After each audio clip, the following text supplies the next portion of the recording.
All right, everybody, what is going on? Good afternoon. Hope you guys are doing well. We are kicking off our weekend here, and ESPN has a little bit more content for us today.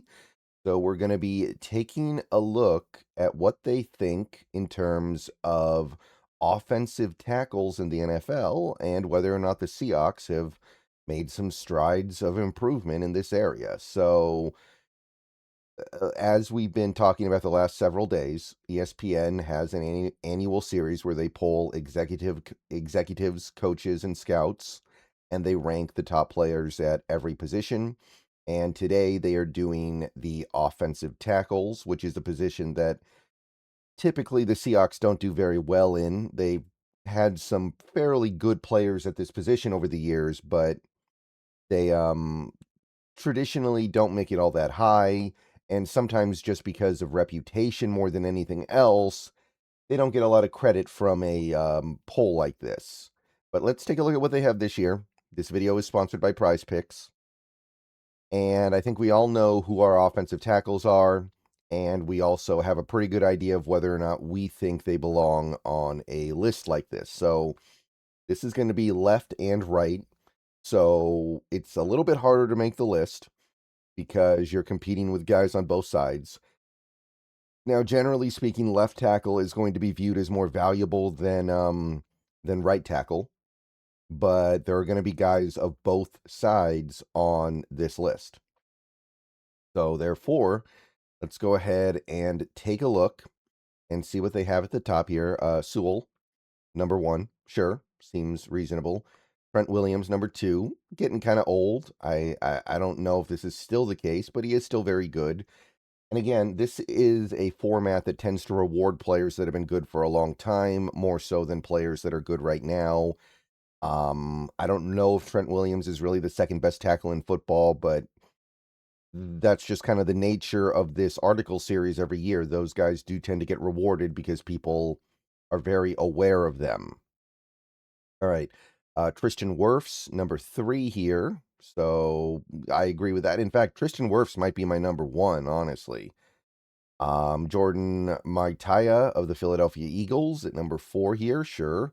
Laramie Tunsil of Washington feels a little bit high to me. I feel like his time as a top 5 guy is probably over, but he is still very good. Darnell Wright, sure. That's money, by the way. That is money because he's still on his rookie deal. And then Lane Johnson at number 7.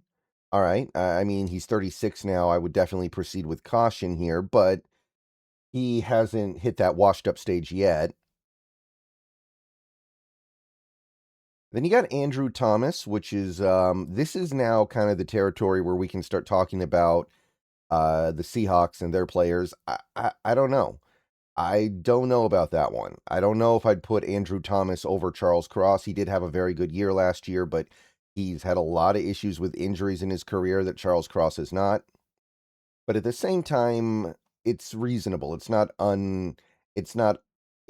unfathomable, right? So number 8, Andrew Thomas. Number 4 is Joe Alt, which I mean it's a bold pick, but I'm personally behind it. I think Joe Alt is a pretty monstrous player. It's mostly just injury stuff that is holding him back right now. Number 10, Garrett Bowles. I probably would have ranked Garrett Bowles a little bit higher than that. But this is his first time, I think, in the top 10, so I understand that, things are going to happen gradually to an extent. And that's your top 10. No Seahawks yet. If you like sports, then the best way to make them even better and more exciting is using the Prize Picks app, where it always feels good to be right. Prize Picks makes daily fantasy simple. Just pick more or less on your favorite players and build lineups with a few taps. Whatever sport you're into, and obviously we are now firmly into the NFL offseason, so we're all about baseball, we got some basketball, we got some hockey, whatever it is you like, Prize Picks gives you a fun way to stay locked in while you're watching. Definitely make sure to use the promo code HMA. Prize Picks is hooking up users with $50 in lineups after you play your first $5 lineup. If you use that promo code, that is HMA. I've had a great time on Prize Picks so far, so definitely get on over to it, check it out, and make sure to get your lineups. And don't forget about Team Picks, where you can pick winners, spreads, and totals on any major game. So download the app now, use HMA, and get on over to Prize Picks, where it always feels good to be right. And remember, always gamble responsibly. Now, that is your top 10, and there are no Seahawks here. Is that correct? Is that fair? I think probably the answer is yes. I think it's close. I think it's tight. I think the thing to understand is a decent chunk of these players have proven themselves to be excellent and effective in a variety of offensive schemes.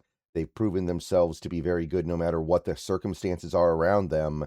And then there are players who have not quite proven themselves at that level without being in a very offensive line friendly scheme.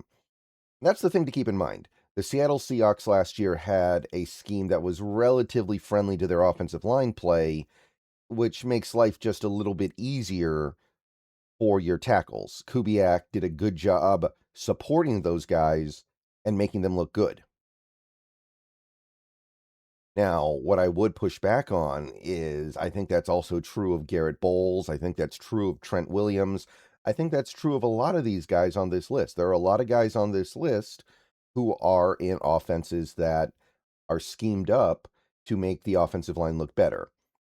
But I don't know if that means that our guys are as good or better than these guys. So, okay, sure.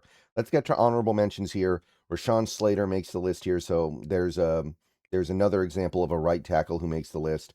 And we get to our boy here at number, I guess you could call it 12, fitting, Charles Cross. The quote they have here from an NFL coordinator is from his college tape at Mississippi State. He was the one who played Will Anderson the best, and he's built on that and is putting together a nice career. So, Charles Cross, there we go. Number 12, so just on the cusp of the top 10. So if he has another good year and builds up his reputation and pushes and continues to push up against the better tackles in the league, he will probably be top 10 next year. And I think this is probably about right. I don't consider him to be as good as the best tackles in the league. I obviously don't think he's as good as a Tristan Wirfs. I don't think he's as good as a Garrett Bowles, just to take a look at somebody here. But I do think that with his youth and the fact that there are a lot of guys on this list who are getting older, like Garrett Bowles, like Trent Williams, like Lane Johnson, I think when we get to this point next year, Charles Cross will be a top 10 tackle. And then you get through the rest of the honorable mentions: Christian Darrisaw, Deion Dawkins, Paris Johnson Jr. So those are your honorable mentions. And then also guys receiving votes were Spencer Brown, Armad Membo, bold given how young he is, Brian O'Neill, Bernard Ryman, Bronny Staley, Colton Miller, and Jake Matthews. So that's another 7 guys getting votes. So that's your top 22, I guess you could call it. And Abe Lucas did not make it. Now, I don't know. I think there are a lot of people who would say that Charles Cross and Abe Lucas are equivalently good players. At the same time, though, I guess left tackle tends to be more valuable than right tackle, so I understand they're not working on the exact same level in terms of where they are as players or the value they provide. So I get it. But to me, Abe Lucas, especially with the fact that he's now played a full 20-game season, I might have put him on this list. But at the same time, we're talking about somebody that had been exceedingly injury-prone before this last year. So maybe they need to see him prove it for one more season before they start voting for him. So, okay. All right, that's what we got. Let me know what you guys think. Charles Cross makes the honorable mention list. No Abe Lucas, and I'll see you guys later. Go Hawks.